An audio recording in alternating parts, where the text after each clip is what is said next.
I'm waiting for the announcement saying it's being recorded.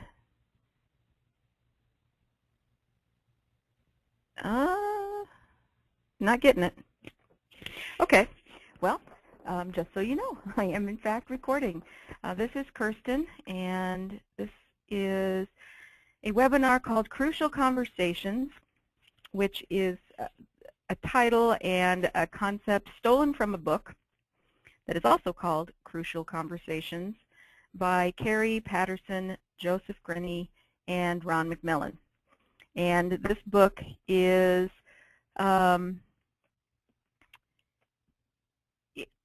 really aimed at more of the for-profit field for companies.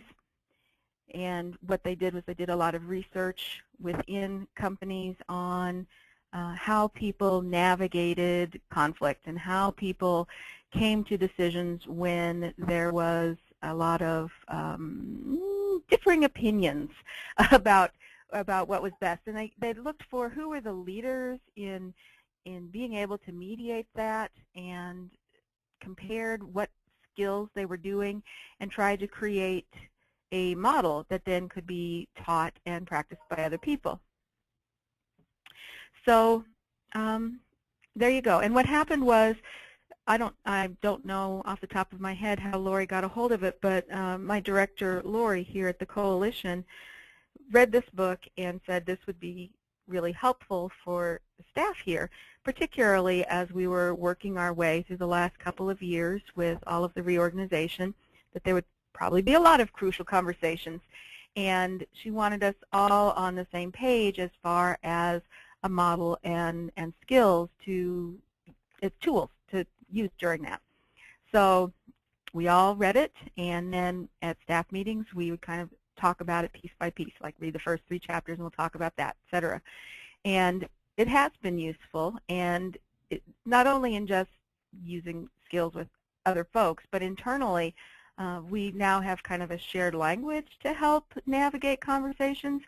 And so I thought, you know, it'd be worthwhile in showing what these tools are and letting other people take from it what they will as far as their own work. So, crucial conversations.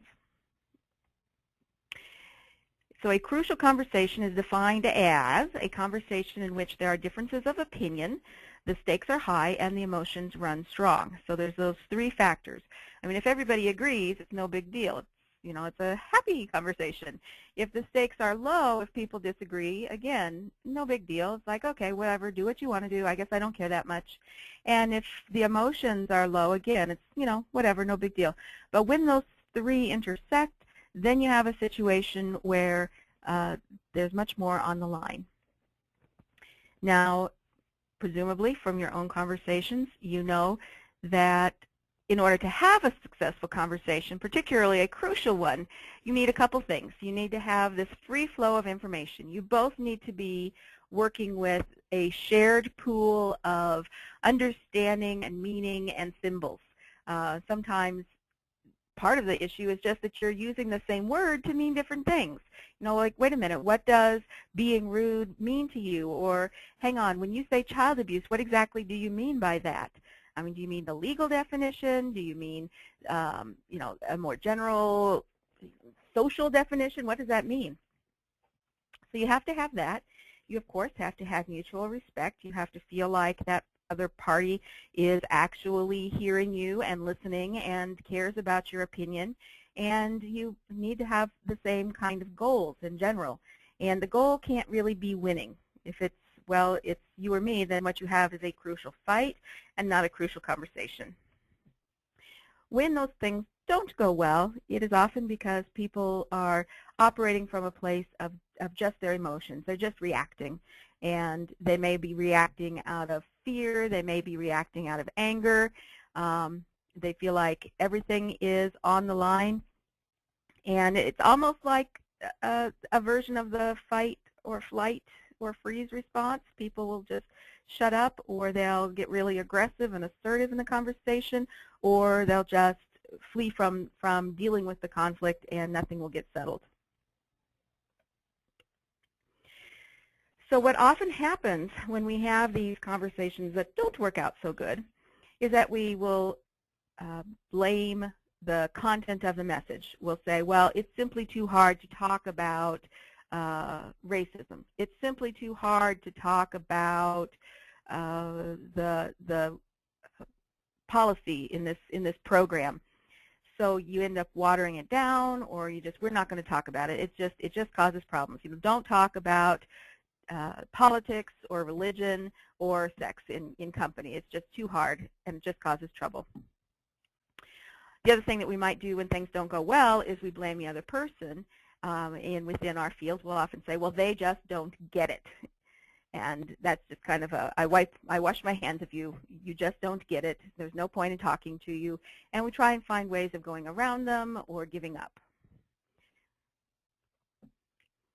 So according to the book, and I guess to some extent I do believe this, if you create safety, then you can talk to almost anyone about almost anything. As long as those almost are there, I actually do believe it. That with the right setting, with the right show of respect, with people coming to the conversation with the right frame of mind, even the most difficult thing can be talked about with difficult people. And so here's the 8 principles from this book of crucial conversations. And they're sort of kind of in order, but it's kind of like the stages of grief where they overlap some, and you might go back and forward slowly, and maybe not necessarily in a stair-step way, okay? And we're going to talk about them in that order. Oops, I'm going to go back. So spotting the conversation, focusing on your goal, seeing when safety is at risk, making it safe to talk, mastering your self-talk, that stuff in your head, speaking persuasively rather than abrasively, exploring others' views, even when you think they're stupid, or even when they are responding in the fight or flight and they're blowing up, and then finally moving to some kind of action as a result of the conversation. So that's what we're going to go through. So we're going to start with spotting the conversation. And my question here is, what is your style when you're under pressure? What does your body do? Do you tense up? Do you get quiet? Do you avoid eye contact? Other people, you may see folks just shut down and be quiet. They may go all around the houses and not answer a direct question, just be very evasive, be kind of secretive. You may see defensiveness where they come back at you with, well, what I meant was, and that just anything you say, they have a reason, an excuse, and they just assume that you are blaming or shaming them, and so they answer what you're not saying, but what they think you're attacking them with. Anger and hostility, and then the yes butters. Yes but is whatever you say as a suggestion or a solution. They say yes but, and then they say why that doesn't work, or yes but, why they're not going to try it, yes but, and they can shoot down any idea. And then the passive aggression, maybe agreeing with you in a meeting and then going away and doing what they thought was the right thing anyway and not doing whatever was agreed on. You know what that's like. So here's our fight or flight. The silence is the flight, going along to getting along, sulking, avoiding the conversation, avoiding the person, and then lots of passive-aggressive stuff, as I said. And then the fighting might actually be direct threats that are verbal. I'll have your job, or I know where you live. Threats that are just about body language. For example, somebody that stands up or gets closer or bigger when the conversation starts to heat up. You might have name-calling and derisive comments, anything to try and tear down you, say that you're not even worth having an opinion in this conversation. So we have these two responses in verbal interactions, just like we might have in physical ones. So some examples of crucial conversations might be mediating disagreements between clients, or disagreements at a collaboration meeting. If you have like a regional domestic abuse coalition, there might be conflicts. Confronting a client or a resident about some kind of obnoxious behavior that's driving everybody crazy. Talking with somebody who isn't making any progress and doesn't seem to be getting any farther in their personal goals, or what at least they said were their personal goals when they entered services. So the first issue is just being able to see when you're in a crucial conversation. And sometimes you know that you're going to be going into one. If it's a meeting, you're like, okay, we got to do some planning because this is going to be sticky. And sometimes they just blindside you, and you have no idea that it was going to get this intense this quickly. So step 2 is to stay focused on your goal. So what do you really want? And this is something that I have practiced for a long time when I'm writing a letter, when I'm going to be having a conversation that I know I've got to plan, to say, okay, what is it that you really want? What do I think the other person wants, or what do I really need, and what does the other person need? And is this strategy that I'm going to use, is that really going to get them there? It might make me feel better to say XYZ to them, but ultimately, if we have to work together, that's not going to get us there. And that's my big goal. My small goal might be to feel better, but what's my big goal? What do you want? What are you doing that blocks movement towards that goal? And having compassion with your goal, and knowing that most people really, truly don't enter into conversations that are hard because they're trying to mess with you. They may have lots of reasons, but probably in their perspective, somehow it is a positive, and they are coming from a place where they think that you are just as wrong and crazy. So trying to have some compassion about where that might come from. Even if it's just, well, this person just doesn't know. They're missing a piece of information, or they are in denial because they're protecting themselves because the reality is too hard, or whatever. Having compassion. Dualistic thinking is the black and white. Either you get it or you don't. And if you don't get it, you're never going to get it, and you're not worth my time. But realizing that everything has gray areas. And then the skill of replacing or with and, I think, is really helpful. You know, how can I find an apartment? And we often, again, this is the dualistic thinking. How can I find her an apartment? How can I help her get an apartment? Or either I'm doing that, or I'm trying to be respectful of her trauma barriers. And so it's not working because I can either do one or the other. It's how can I help her find an apartment and be aware of and respectful of the barriers that her trauma is creating. You know, how can I act to keep the kids safer in this situation and be respectful of this person's strengths and challenges as a parent? So, you know, looking at those things where they don't seem to be able to go together, and just switching out that or and ask and changes the way you're looking at it and changes the way you're going to think about it, even if initially you're thinking, oh, well, there's just no way. As far as how crucial the conversation is, this is just kind of a little aside about what your goal is, or where you want to, what part of the issue you want to tackle, and it's got a lovely acronym, CPR. If it's just a first-time problem, then the C, you just deal with the content. You missed the deadline. If it's something where it just keeps going on and you see a pattern in somebody's behavior, then you talk about that pattern or the process. So that's the P. Or if this thing is gotten big enough that it has become a symbolic power struggle, if it's harming your relationship, then sometimes you have to take the focus off of the issue, you know, where the coffee pot was supposed to go, or who gets scheduled for this particular room on this particular day, and you have to focus on the relationship between you. And maybe it's, you know, before you can even talk about who gets the coffee pot where, you have to talk about things like trust and respect and teamwork. Those other things are about relationships instead. Step 3, notice when safety is at risk. And I love, love, love this quote. Respect is like air. You don't think about it until it's gone.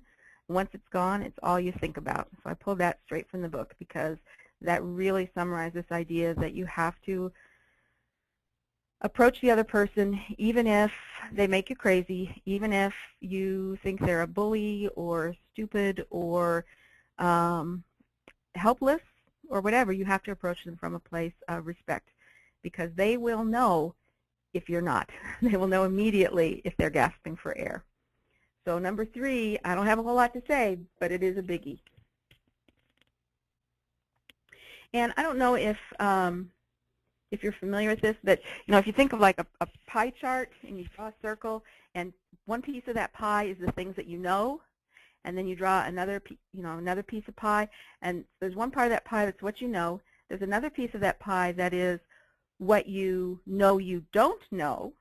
Like, I don't know anything about how cars work. I don't know anything about how planes fly. I know I don't know those. But then there's a whole other huge chunk of the pie, which is what you don't know you don't know. And I think that if I pay attention to the fact that there's a lot of things that I don't know that I don't know them. I might think I know, or I might acknowledge it's something that I don't know, but then there's this whole other area where I don't even know what I don't know. I think that helps to maintain an attitude of respect and humbleness. It's about humility. Okay, there may be stuff here that I just am totally unaware of that would explain or at least make sense of where that person's coming from. Step 4 is to make it safe to talk. And again, this is going back and taking care of the relationship first. So we need to talk about what's happening between these two clients, or we need to talk about what we are going to do as far as this DART team. But first, it's stepping back and it's taking care of those personal things. So here's the thing. I really do care about you as a person. I care about being able to work with you. We have a long-term investment in working with the prosecutor's office, and it is your goal is to create safer communities, and our goal is to create a safer community. And so you're really stepping down one and just bringing that out and restating it. So affirming you care, affirming that you have mutual goals and that you do respect them, and making it genuine. It may be that you need to apologize. And again, a step down often opens the doorway to having that other person be able to at least engage in the conversation, if not taking a step down and back themselves. So I do believe in the power of apologies. Sometimes I do things and I had no idea there was going to be a consequence. I had no idea it was going to be seen as stepping on toes or being, taking power away, or that I was seeming snotty or know-it-all. And so I had no idea. I thought by acting quickly I was doing the right thing, and clearly I didn't take enough time to think about how it might look from somebody else's perspective. So you're clarifying misunderstandings. You're clarifying that you should have asked. You should have simply asked what other people thought of a decision or an action. I think that's a great way to step down and let folks see that it is okay to make room, and it's not about pride, it's about what your mutual goals are. Another thing that's helpful in making it safe to talk is using this language, and this is the language that I do specifically. Here's what I don't want to have happen, and here's what I do want to have happen. So I'm going to confront you, but I'm afraid that you will take it personally, and what I don't want to have happen is for you to hear more than what I'm actually saying, or to think that I'm saying you don't do good work. What I am trying to say is that the way that we are communicating right now isn't working for me, and it doesn't seem to be working for you. It kind of takes two people to communicate, and so my goal is to figure out some other way, because if it's not working for me, if it's not working for one of us, then this relationship isn't working. So something like that.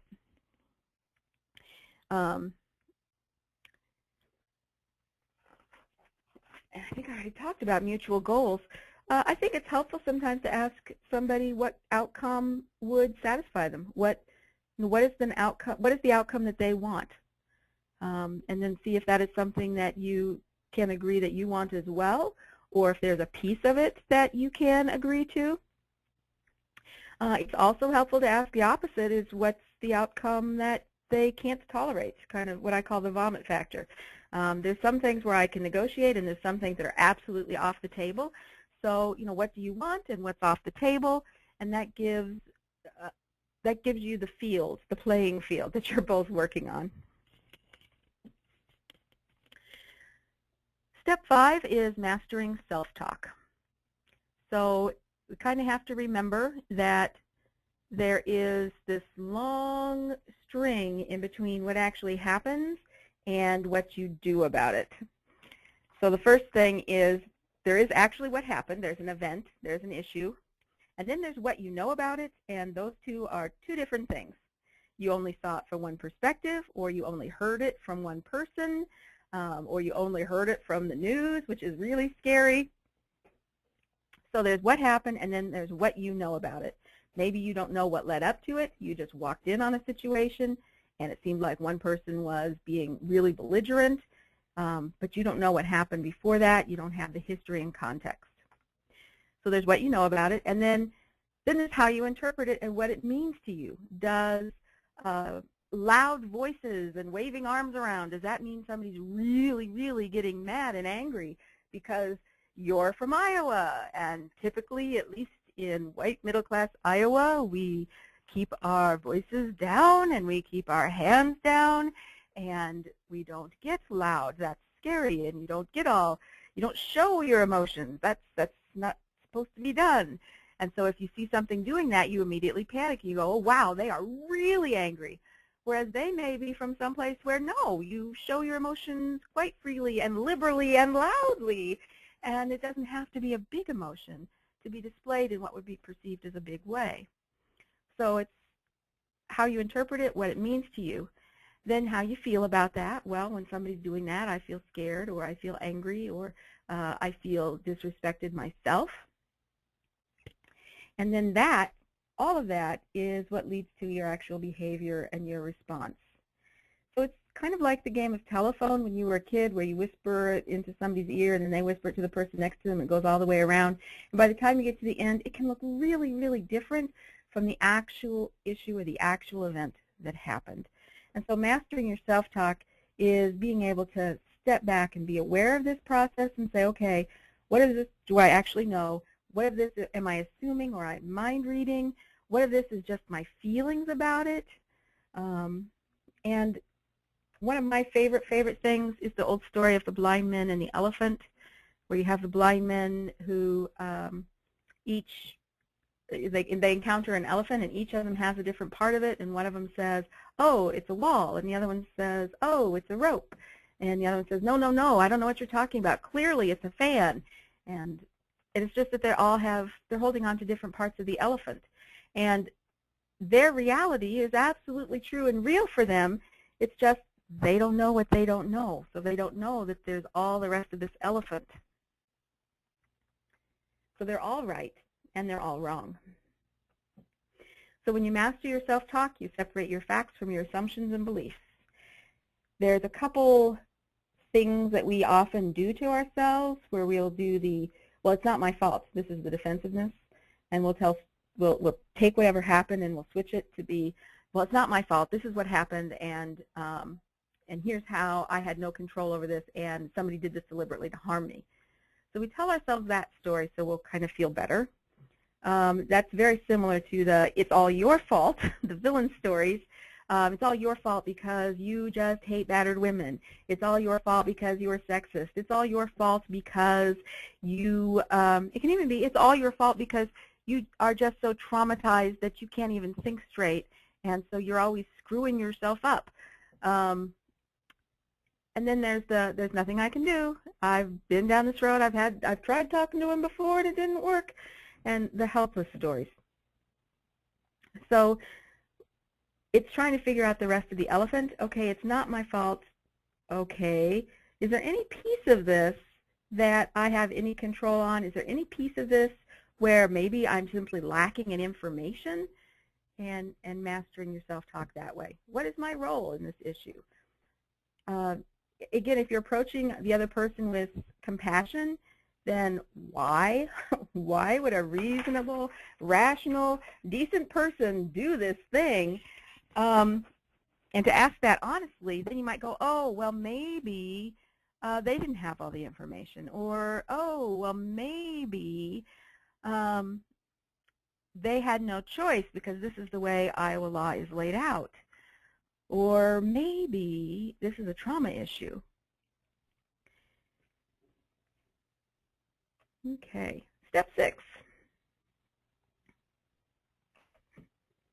Speaking persuasively, not abrasively. Again, you're back to treating somebody with respect, using I messages. I think, I feel, from my perspective, what I'm seeing here,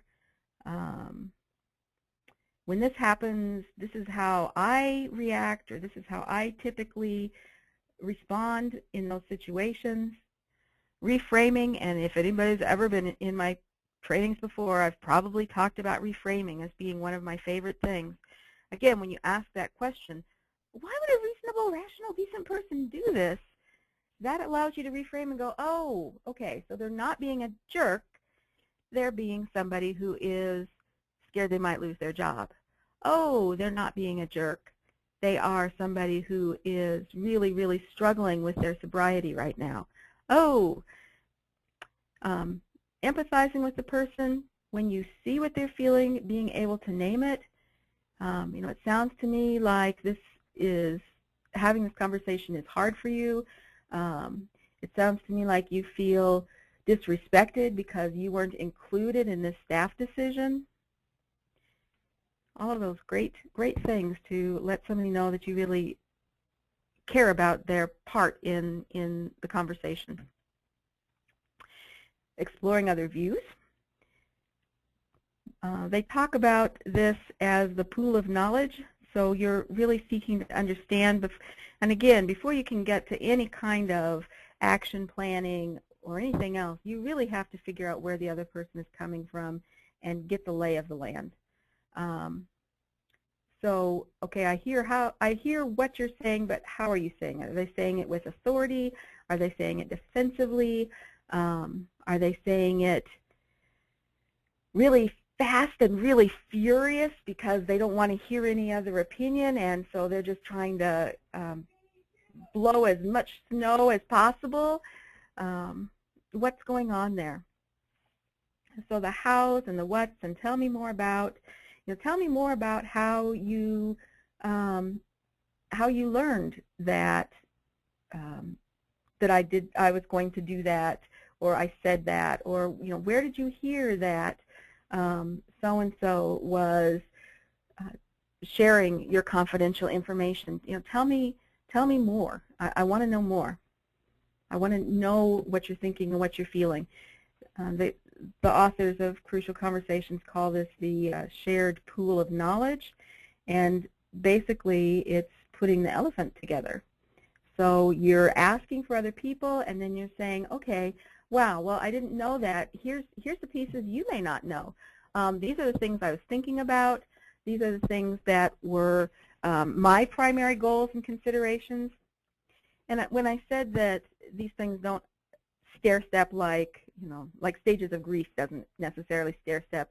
When you're doing here's what I was not trying to do when I did this, here's what I am trying to do, is absolutely sharing the pool of knowledge. And that was back on step 4. Here's my view, here's my goal. That's you telling your story and what you were trying to accomplish. Presumably, once all of that has taken place, that's the point then that you may be able to move towards action. And again, that's starting by saying, okay, what do we both want? Which of these pieces, even if it's just a tiny thing, which of these pieces can we agree on? Which is completely off the table for you? Which is completely off the table for me? And how can we get to this piece that we agree on? I think offering real specific choices is important. Again, that keeps the things that are off the table off the table. This is the difference between asking a child, what do you want for lunch? And asking the child, do you want peanut butter and jelly or tuna? Because if you just say, what do you want for lunch? They say ice cream, and that is a setup. That is a choice that doesn't exist for them, and it only leads to more bad feelings in the conversation. So you have to make sure that they are actual concrete things that are possible when you are trying to move to action. Hopefully you can agree on your plan, and a plan is not just, okay, we're going to have a Domestic Violence Awareness Month activity in your town in October. It has to be specific. Who's responsible for what? What does stuff have to be done by? What are you going to need? Are you going to need money for that? Are you going to need volunteers for that? When are you going to follow up and check in on each other and see if it's working or not? And then document. That can just be a follow-up email saying, hey, so glad that you took the time to talk to me about oh,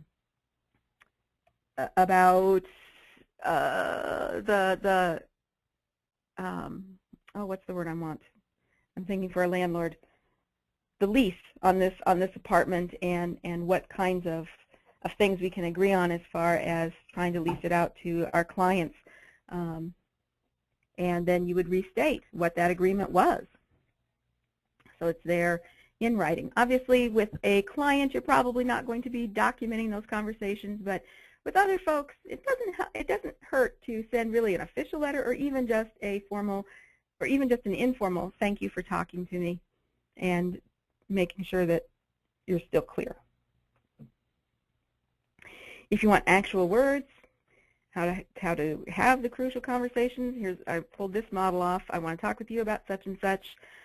I heard or noticed or saw. I'm concerned about. This is the way you're beginning to open up the conversation and state, here's my perspective. In fact, that's the very next thing. From my perspective, this is important because this is what I was hoping for. This is what I was trying to do. Here's what I didn't want to have happen. The apology. I'm sorry that the speaker didn't show up on time. I thought that the communication was clear. Apparently, it wasn't. And so you own your stuff. And help me understand your point of view. That's please. Here's my first offering for the pool of knowledge, and I've taken a step down to do that.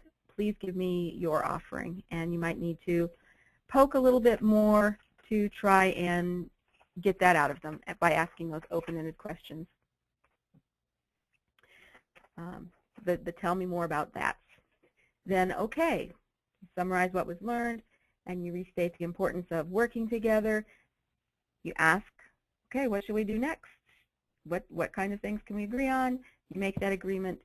You say thank you, and you check back in a week. So that's the one model, short version of how it would look in practice. And that's actually it. As I said, it's just an outline of things to keep in mind once you're suddenly plunged into a crucial conversation. And if you can even keep one of these steps in your head while you're having it, honestly, it makes a difference. And I find it very helpful both in person, and I also find it helpful in writing. I think it's a great thing for staff discussions, and I think it's a great thing for working with clients and with all of those others, those outside collaborators, whether it's one-on-one or in a meeting. So that's it. I would encourage you to check the book out, maybe get it from the library or order it. You can get it on Kindle. You can get it, I'm going to go back to the opening slide that had the folks that wrote it.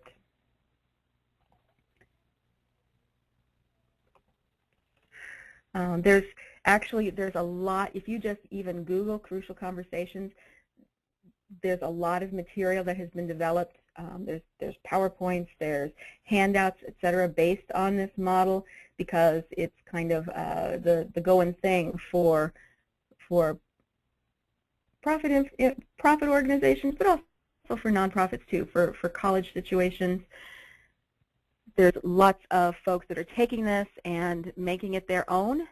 So if you don't want to go and buy the book, please, please, please, just Google it and you'll get lots of material that way too. One thing I will say about the book, it is written in kind of a,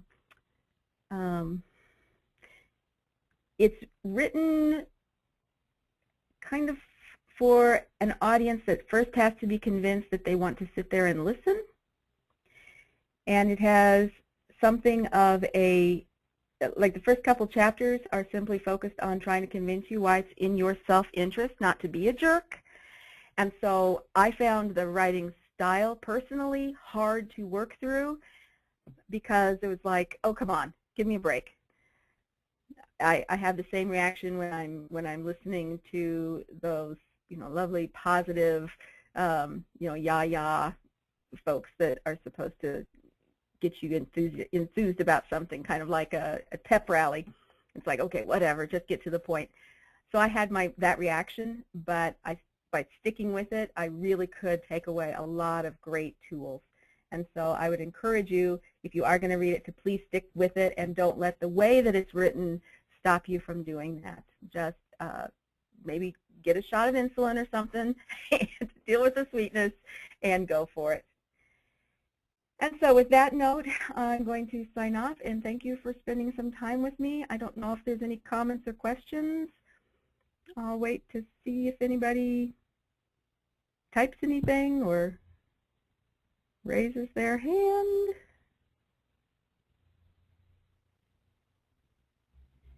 Seems pretty straightforward. Great. Well, I have now figured out how to take off the proprietary encoding that GoToWebinar puts on their webinars. So we are now able to code these again and put them up on our YouTube and make them available on our YouTube page through our website. So you will be seeing this there later if you want to check back and watch it again, or if you want to send somebody else that might benefit from it. And if you want me to send you the PowerPoint, I would be happy to do that. Let me know, or anything else. My email is Kirsten, K-I-R-S-T-E-N-F, as in Frank, my last name, so Kirsten F at icadv.org. And go have a good day and rest of the week. Thank you.